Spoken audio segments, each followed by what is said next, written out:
First of all, let me just say you have lit up the internet with that red dress and people are talking about it. Please tell us about that look. Oh my goodness. Thank you. Yes, it's custom couture by Alberta Ferretti. And we start working on it maybe about a week and a couple of days ago.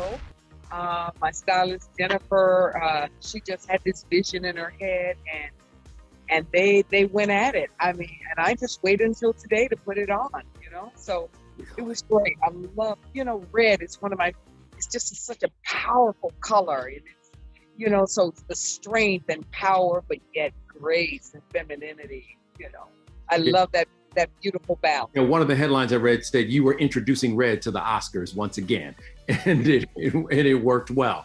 What is it like being there? What is the scene like? What has it been like being there all night long? Well, the venue is beautiful. As you know, we're here at Union Station. Looks nothing like the Union Station or any train station that you might be used to. It's really quite a beautiful vibe.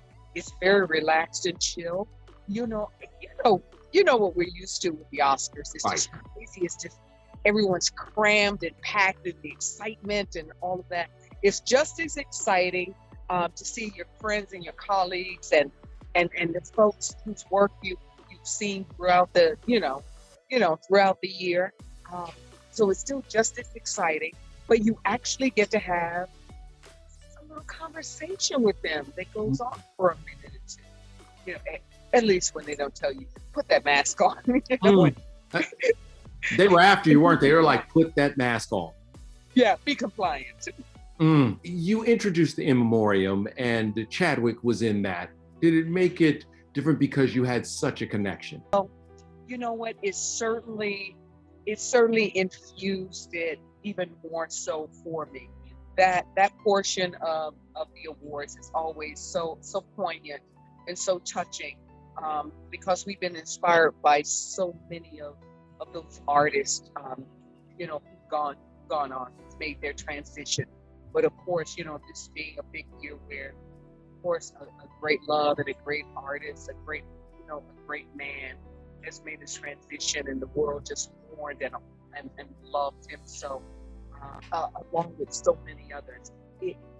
Cicely Tyson, who was of course a mentor of mine, and also throughout there, individuals that I worked with, in the beginning of my career, going through.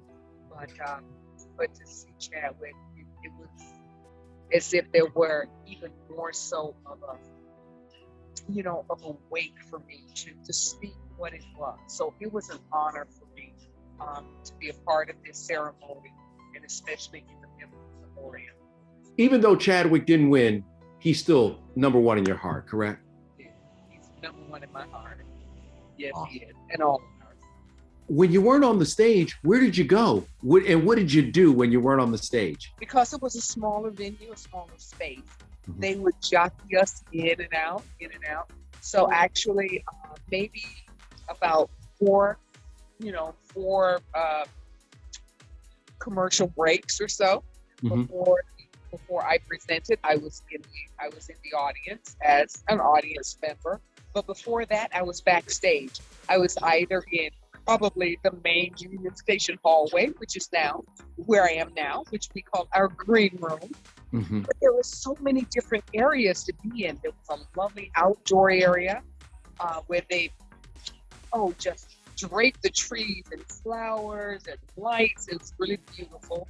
And there's the indoor here with the Art Deco of the Union Station. There's also another south courtyard. You can get lost around here. There's this sort of an indoor backspace where just before you go on, and that's where Hallie and I hung out. We got to catch up, so that was wonderful. So it was really beautiful. It was lovely. I was really interested to be here. Yes. To be at the awards during this time of COVID, the Academy Awards, to see what it was like. And it was very intimate. It's very intimate. I wonder if there's some way we can retain the best of it. Yeah. Really? Okay, two last things before I let you go.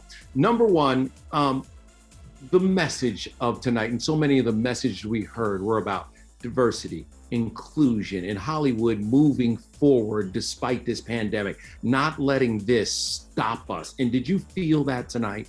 Absolutely, especially if you looked around at the different faces, individuals, whether walking or in wheelchairs, or what I mean, or language would be barriers, but no, it was just very resilient. There was just a lot of love and a lot of, I felt just appreciation for humanity and human nature, and our differences didn't make a difference. Okay, and here's the other thing. Where do you go tonight? Because listen, Oscar night is a big party night. We know in Hollywood. What do you do tonight? You're in red. Jay-Z at the gold party, I guess that's not happening. Vanity Fair, that's not happening. all the parties. Well, we just stay here. We go to the north portico or the south portico, and we have a glass of wine. Finally, I thought we would, do your work, get your statue, and go home. That's a big part of it. But people are sort of mingling around a little bit, hanging around a little bit, because at the end of and also at the end of Hollywood's Christmas, Christmas morning, we want to celebrate each other and we want to sort of relax. It's always a big deal getting ready for this. It's, yep. You sort of hold together a lot of adrenaline. Now the adrenaline is ebbed, and we just sort of want to. Oh, by the way, did you ever think you would see Glenn Close do the butt? Never. And I got to tell her I love that. Yeah. That's a highlight for the ages.